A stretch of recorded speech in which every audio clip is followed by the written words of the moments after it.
Hi everyone, welcome back to my latest video. और आज के वीडियो में हम एक ऐसी कंपनी डिस्कस करने वाले हैं which is doing very well. It's a very exceptionally well performing company, but उसके बावजूद मुझे ऐसा लगता है it is not a good investment opportunity for you and me. अगर आप जानना चाहते हैं कि ये कंपनी कौन सी है और क्यों मैं इस कंपनी के अच्छा होने के बावजूद ये बोल रहा हूँ it is not a good investment opportunity, तो प्लीज़ वीडियो को एंड तक ज़रूर देखिए। एक मेरी रिक्वेस्ट आप सबसे है कि आप मेरे वीडियोस को लाइक, शेयर और सब्सक्राइब करें। It helps with the YouTube algorithm अगर ज़्यादा से ज़्यादा व्यूअर्स वीडियोस को लाइक, शेयर या सब्सक्राइब करते हैं और कमेंट करते हैं। So please like, share and subscribe. तो without further ado let's jump straight into the topic of today's video and which is the company called Polycab India. Polycab के बारे में मैं पहले आपको थोड़ा बहुत बता देता हूँ कि कंपनी करती क्या है। वैसे तो मुझे लगता है आप में से ज़्यादातर लोगों को पता ही होगा, Polycab is a house hold name these days. But Polycab बनाती है वायर्स, केबल्स, बहुत सारे electrical appliances, switch gear, even solar panel और उससे रिलेटेड जो काफ़ी एसोसिएटेड एक्सेसरीज हैं वो सब।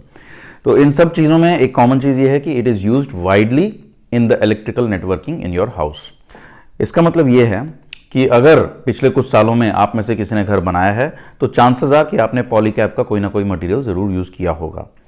मैंने भी ये जानने के लिए कि Polycab compare to its competitors कैसा कर रहा है मार्केट में, मैंने अपने कुछ फ्रेंड्स को कॉल किया जिनने अभी पिछले 5-6 साल में अपने घर नए नए बनवाए हैं या जिनके पेरेंट्स ने अपने घर बनवाए हैं। और यूनिवर्सली मुझे ये सुनने को मिला कि सब ने पॉलीकैब का ही मटेरियल यूज़ किया है। इस चीज़ से एक चीज़ एस्टेब्लिश हो जाती है कि Polycab as a company is doing very well. Customer acceptance company में बहुत अच्छा आ चुका है। उसके बावजूद भी मैं बोल रहा हूं कि company is not a good investment opportunity. ऐसा क्यों? इसकी कुछ रीजंस हैं और let us explore all the reasons one by one. सबसे पहले देखते हैं कंपनी का स्टॉक प्राइस। जैसा कि आप स्क्रीन पे देख सकते हैं, स्टॉक प्राइस जो है कंपनी का बहुत तेज़ी से बढ़ा है पिछले कुछ सालों में। From the time of listing till now company का स्टॉक प्राइस जो है वो ऑलमोस्ट 6-7 गुना हो चुका है। ये 600 के आसपास पे लिस्ट हुई थी और अभी कंपनी का स्टॉक प्राइस जो चल रहा है वो 4400 के आसपास चल रहा है। बीच में 5500 तक टच करके आया है। ये आप देख सकते हैं कि this has been an phenomenal growth in the company and that is really really remarkable. लेकिन जब कोई भी कंपनी इतना ज़्यादा ग्रो कर जाती है उसके बाद नेक्स्ट ग्रोथ जो आना बहुत मुश्किल हो जाता है। Polycab will continue to grow but ऐसा एक्सपोनेंशियल ग्रोथ आना बहुत चैलेंजिंग हो जाता है। मैं ये नहीं कह रहा हूं कि पॉलीकैब में ग्रोथ के चांसेस बिल्कुल ही नहीं है या it can not be 3-4 times in the next 3-4 years. I am not saying that, but I am quite sure कि इस तरह का एक्सप्लोसिव ग्रोथ मिलने के चांसेस बहुत कम है। दूसरा रीजन आता है ग्रोथ जो है उसके रीजन क्या है ग्रो ना करने के। देखिए, पॉलीकैब ऑलरेडी मार्केट लीडर बन चुका है।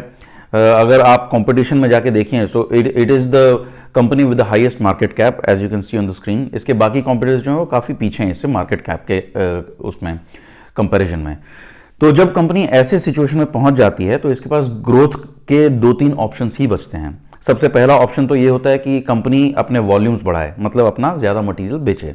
वॉल्यूम बढ़ाने के लिए या तो कंपनी को अपने प्राइसेस गिराने पड़ेंगे कि सामान सस्ता हो गया तो शायद ज़्यादा लोग कंपनी का सामान खरीदें। दूसरा जो इनके पास ऑप्शन होता है वो ये होता है कि इनके जो रिटेलर हैं, जो थर्ड पार्टी रिटेलर, जो जिनकी दुकानों से इनका सामान उठता है, जैसे आप कॉर्नर अपने मार्केट में जाके आप देखेंगे तो तार और इलेक्ट्रिकल अप्लायंसेस बेचने वाली जो दुकानें होती हैं, they are the ones that I am talking about. ये दूसरा ऑप्शन के पास ये होता है कि उनका जो है उनका मार्जिन बढ़ा दें, मतलब एंड कस्टमर को तो उतना ही पड़े लेकिन इनका मार्जिन थोड़ा सा बढ़ा दें। इनको जो भी कट ये लोग लेते हैं थर्ड पार्टी रिटेलर्स कंपनी से, वो मार्जिन अगर बढ़ेगा तो ये ज़्यादा कोशिश करेंगे कि पॉलीकैब के प्रोडक्ट्स आप तक पुश करने की कोशिश करेंगे। दोनों ही केसेस में कंपनी जो है उसको अपने प्रॉफिट में थोड़ा सा कटौती करनी पड़ेगी, which means the growth will come at a cost. तीसरा ऑप्शन जो होता है वो ये होता है कि कंपनी कॉम्पिटिटर्स को एक्वायर करे और एक्वायर करके ग्रो करने की कोशिश करे।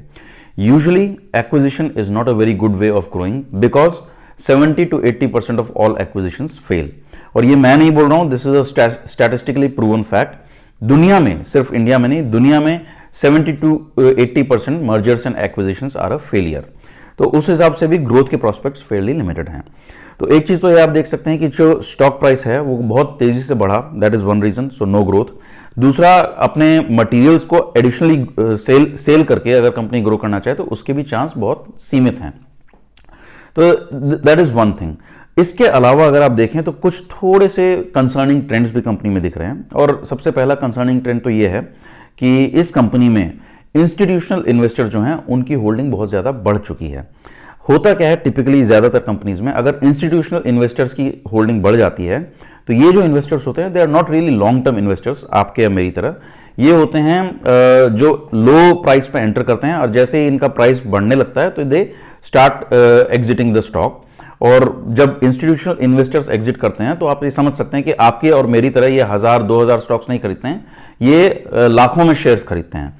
और जब लाखों शेयर ये बेचेंगे तो मार्केट में एक तरह से शेयर्स की फ्लडिंग हो जाएगी और उसके बाद प्राइस गिरता ही है।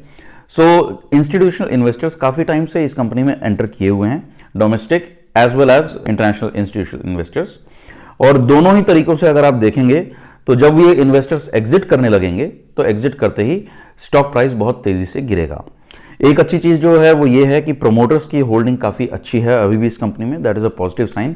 बट जब इंस्टीट्यूशनल इन्वेस्टर्स की होल्डिंग ज्यादा हो जाती है तो ये खतरा हमेशा बना रहता है कि अचानक वो बहुत सारे स्टॉक्स बेच के निकल लेंगे और उस निकलने के चक्कर में प्रोमोटर्स का नुकसान नहीं होता, नुकसान होता है आपके और मेरे जैसे छोटे परचेजर्स का। तो this is a concerning trend. दूसरा कंसर्निंग ट्रेंड जो है वो कंपनी में जो मुझे नजर आ रहा है वो ये है कि the stock is already extremely over priced. जैसे कि मैंने आपको बताया 4400 का स्टॉक प्राइस अभी चल रहा है और अगर आप अर्निंग देखें, अर्निंग इसकी बहुत कम है।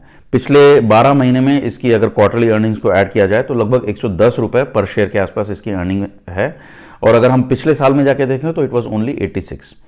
तो इसका कहने मतलब यह है कि 4400 का जो शेयर है वो मेरे लिए सिर्फ और सिर्फ 86 से 100 रुपए के आसपास कुछ कमा रहा है इन अ ईयर।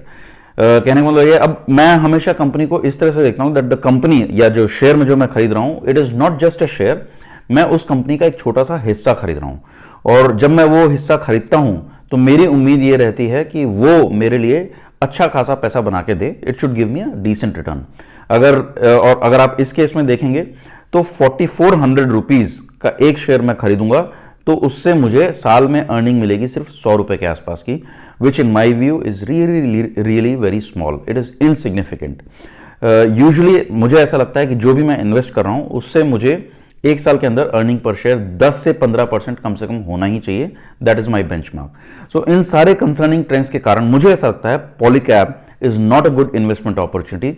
अगर आप इसमें इन्वेस्ट कर भी लेंगे अभी तो इसमें आपके ग्रोथ होने के चांसेस कम हैं।